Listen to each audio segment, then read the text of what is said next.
സംസ്ഥാനതല പട്ടയമേളയിൽ കോതമംഗലം താലൂക്കിലെ 105 പേർക്ക് പട്ടയങ്ങൾ വിതരണം ചെയ്തു. റവന്യൂ വകുപ്പ് മന്ത്രി കെ രാജൻ വിതരണോദ്ഘാടനം നിർവഹിച്ചു. വ്യവസായ നിയമവകുപ്പ് മന്ത്രി പി രാജീവിന്റെ അധ്യക്ഷതയിൽ കളമശ്ശേരി മുനിസിപ്പൽ ടൗൺ ഹാളിൽ വെച്ചാണ് സംസ്ഥാനതല പട്ടയമേള നടത്തിയത്. കോതമംഗലം താലൂക്കിലെ 105 പേർക്ക് പട്ടയങ്ങൾ വിതരണം ചെയ്തു. റവന്യൂ വകുപ്പ് മന്ത്രി കെ രാജൻ പട്ടയ വിതരണത്തിന്റെ ഉദ്ഘാടനം നിർവഹിച്ചു.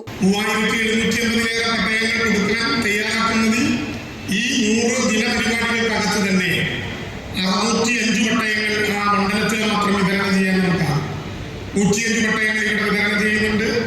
വരും ഒക്ടോബർ 21-ാം തീയതി ബാക്കി 500 പട്ടയങ്ങൾ കോതമംഗലത്ത് വെച്ചുകൂടി വിതരണം ചെയ്യുമ്പോൾ ഇത്തവണ എറണാകുളത്തെ പട്ടയം വിതരണം ചെയ്യാൻ നാം നിശ്ചയിച്ചതനുസരിച്ച് എറണാകുളം ജില്ലയിൽ ഇത്തവണ 1136 പട്ടയങ്ങൾ കൂടി നമുക്ക് വിതരണം ചെയ്യാനാകും എന്ന വിധത്തിലുള്ള പ്രവർത്തനങ്ങൾ നമുക്ക് മുന്നോട്ട് കൊണ്ടുപോകാനായിട്ടുണ്ട്.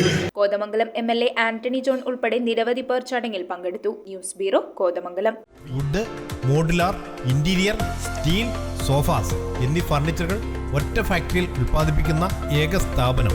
ആർക്കിടെക്ചറൽ ആൻഡ് ട്രഡീഷണൽ ഡിസൈൻസ് ആവശ്യാനുസരണം നിർമ്മിച്ചു കൊടുക്കുന്നു. നിങ്ങളുടെ സ്വപ്ന ഭവനം ഒരു സ്റ്റേറ്റ് ഓഫ് ആർട്ടാക്കുവാൻ വിശ്വസ്തയോടെ എന്നും നിങ്ങളോടൊപ്പം. ഇറമ്പത്ത് ഇറ ഫർണിച്ചർ, കോട്ടപ്പടി, കോതമംഗലം. ഇനി കൂത്താട്ടുകുളത്ത്.